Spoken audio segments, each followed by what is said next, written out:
Yo yo yo, salut les turfeuses, salut les turfeurs, bienvenue pour un nouveau pronostic de Benoît Requin. Ok, place au pronostic du quintet du mardi 2 janvier, direction Pau pour le prix Pierre Estremaille. 3800 mètres, 15 partants car le 10 est non partant, réunion 1, course 3, indice de confiance 2 sur 5. Petit retour sur le quintet du lundi 1er janvier, et c'est mon gros regret, l'As, qui joue les troubles fêtes. Ok, c'est parti, on commence le pronostic et on commence avec le numéro 1, Garrick Harmony. On écoute l'entraîneur Adrien Foissier.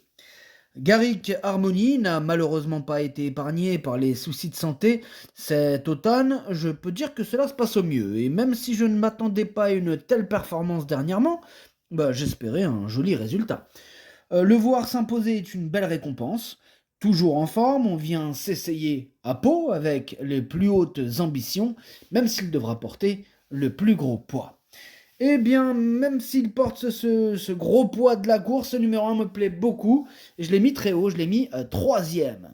On passe au numéro 2, Moujik, et on écoute François Nicole.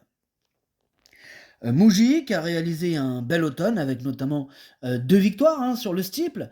Ayant une valeur plus basse en haie, je tente l'aventure dans ce quintet et son résultat me guidera pour la suite, d'autant qu'il s'était bien comporté l'an passé sur ce parcours. Alors certes, il doit porter du poids, mais je le crois en mesure de participer activement à l'arrivée. Eh bien, moi aussi, je le crois en mesure de participer activement à l'arrivée. Ce numéro 2, je l'ai mis assez haut, je l'ai mis quatrième et j'y crois. On passe au numéro 3, gage de réussite, et on écoute Dominique Bressou. Gage de réussite a eu le temps de récupérer de ses efforts depuis sa rentrée, ce qui lui est nécessaire. On l'a préservé pour ce meeting, car il fait bien Pau. Comme il m'a plu sur les haies en dernier lieu, je le laisse dans cette spécialité. Je pense qu'il a son mot à dire. Ouais, il a plus que son mot à dire. Première chance, ce numéro 3. En tout cas, pour moi, c'est mon préféré. Et je l'ai installé en tête. On enchaîne avec le numéro 4, Chichi de la Vega. Et on n'aura pas les commentaires de l'entraîneur. C'est Robert Collet, l'entraîneur, qui est parti pêcher tout seul. Amuse-toi bien tout seul. Alors, ce numéro 4, c'est lui mon gros regret. C'est lui mon cheval de complément en cas de non partant. Attention, possible cassage en vue.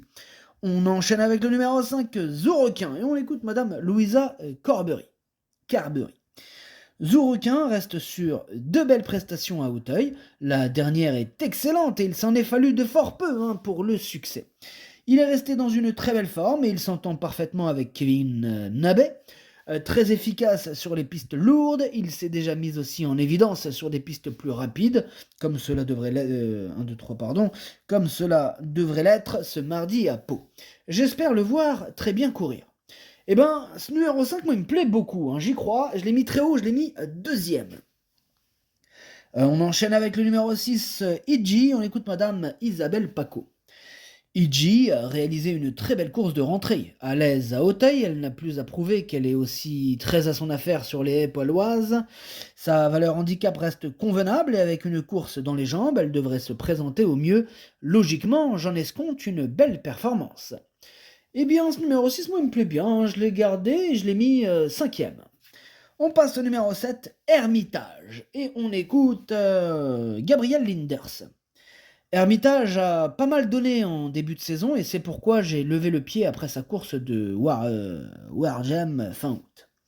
Il a du travail derrière lui et même s'il effectue une course de rentrée, je le pense apte à pouvoir prendre une allocation à mettre en bout de combinaison. Bon, c'est ce que j'ai fait et je l'ai mis en toute fin de combinaison, gars. On enchaîne avec le numéro 8, Fan d'Apples, et on écoute Patrice Quinton. Fan d'Apples va se plaire à Pau, car il est assez vite sur jambes. Il est vraiment très bien, si le terrain n'est pas trop profond, il est intéressant à voir dans un tel contexte. Ouais, après moi ce numéro 8, je l'ai pas retenu, vous me direz, on peut pas tous les retenir, il a fallu faire un choix, je l'ai fait, j'assume. Ce numéro 8 est en plein milieu de ma petite liste des possibles troubles, faites attention. On passe au numéro 9, Freelord d'Anjou, et on écoute Sidney Dufresne. Freelord d'Anjou a bien couru en dernier lieu. On espère qu'il va accuser des progrès là-dessus et qu'il soit au moins à l'arrivée. Il est bien et revenu à une bonne valeur. On espère le retour de la pluie. Si tout est réuni, ce serait bien. Eh bien, pareil, ce numéro 9, moi je l'ai pas retenu. Par contre, c'est un regret, c'est mon deuxième cheval de complément en cas de non partant. Attention. On passe au 10, Imoun Jersey, et on n'aura pas les commentaires de l'entrée. Ah ben non, le 10 c'est carrément non partant. Voilà, on n'aura rien du tout, et effectivement, il est non partant le numéro 10. On enchaîne avec le numéro 11, Hôtel Dieu, et on écoute David Mélin, ou Meslin, comme vous préférez. Comme il préfère David d'ailleurs. Hôtel Dieu a fait une faute en face, qui lui coûte un meilleur classement lors de ses 2 dernières prestations. Je pense qu'il va bien faire peau. En bas de tableau, il a une chance d'être à l'arrivée. Plus les terrains sera lourd, mieux ce sera. Bon, moi ce numéro 11, je ne l'ai pas retenu. On passe au numéro 12, invité de marque, et on écoute mademoiselle Anne-Sophie Paco. Invité de marque a réalisé un automne en demi-teinte sur le steeple, mais ses 2 dernières sorties sur les haies sont bonnes. Tout va pour le mieux depuis son arrivée à Pau, et j'espère qu'il nous fera plaisir ce mardi. Avec lui, il faut que le parcours se passe au mieux. Avec un bon déroulement de course, il est capable de bien faire, d'autant qu'il est bien situé en bas de tableau, il faudra compter avec lui. Merci mademoiselle Anne-Sophie Paco pour cette explication très complète. En tout cas, moi ce numéro 12, je l'ai retenu, mais plutôt en bout de combinaison. On passe au numéro 13, Iris de Grugy, on écoute madame Louisa Carbery encore et encore. Iris de Grugy va se présenter en bonne forme. À cette valeur, on n'a pas beaucoup de choix d'engagement et cette sortie me guidera pour la suite. Elle aurait aussi préféré une piste lourde, mais elle s'adapte à ce qu'on lui propose. Alors certes, elle change de catégorie, mais elle possède d'évidents moyens, et l'avoir terminée à l'arrivée ne serait pas vraiment une surprise pour moi. Pour moi, un peu quand même. Bon, maintenant, voilà, je l'ai pas retenue, mais elle est à l'arrière de ma petite liste des possibles troubles faits, méfiance. On passe au numéro 14, King of Dark, et on écoute Fabrice Fouché. King of Dark s'est bien comporté à Bordeaux, prouvant qu'il était capable de faire l'arrivée en 54 de valeur dans un handicap. Dernièrement, il faut oublier sa tentative, où il ne s'est pas adapté au profil de Mont-de-Marsan. Il est certain que j'aurais préféré le voir évoluer en 2e épreuve, mais c'est ainsi. Avec un bon parcours, j'espère qu'il pourra accrocher une place.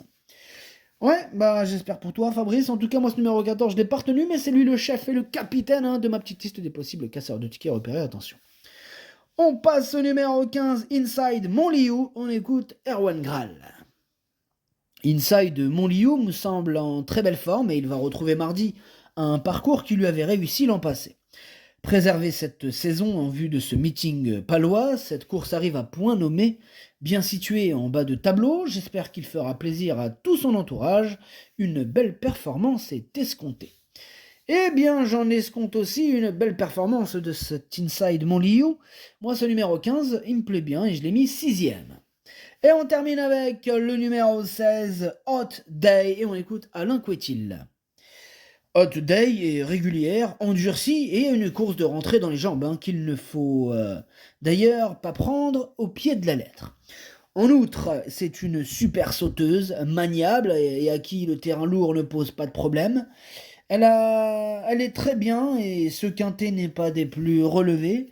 À l'issue d'une course d'attente, elle peut accrocher une place. Ouais, si tu le dis Alain Couetil, en tout cas moi ce numéro 16, je ne l'ai pas retenu. Le pronostic, ça donne 3, 5, As, 2, 6, 15, 12, 7. Merci d'avoir suivi cette vidéo. N'hésitez pas à mettre un pouce bleu si la vidéo vous a plu. Pour accéder à tous mes tickets pour la course du Quintet, rendez-vous directement en description de la vidéo. À jouer avec modération. Bonne année 2024 à toutes et à tous. Bonne chance. Chopez-le moi. Ciao.